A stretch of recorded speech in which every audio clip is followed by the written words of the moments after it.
તે દિવસે બોટાદના ખડદાકાંડમાં જે મુખ્ય ચહેરાઓ હતા, જેમ કે રાજુભાઈ છે, પ્રવીણ રામ છે, આમ આદમી પાર્ટીના કેટલાક નેતાઓ પણ હતા, કેટલાય ખેડૂતો આગેવાનો હતા, એમાંથી કોઈએ પણ પત્રકારો ઘણા હતા, એમાંથી કોઈએ હળદરની મુલાકાત લીધી છે? હવે પત્રકાર બહેનો આવતા, પણ હવે એવું કોઈ આમ તમારી ઘોડે જે આમ દોસ્તી કે જે હકીકત દેખાડવાનું હતી એવું કોઈએ કાંઈ દેખાડ્યું નથી.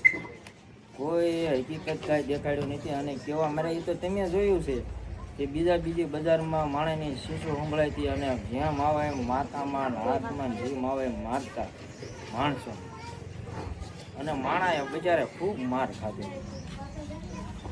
અને એ તો ઈવડે એને અંદાજને જીને કરેલું હોય ને એને બહુ ભોગવવું પડે. આ જ નહીં તો કાંઈ પાપ કોઈને છોડે નહીં. ગમે એ હોય, મોટો કરોડપતિ હોય તો ભલે અને નાનો માણસ હોય તો ખોટું કોઈને છોડે નહીં.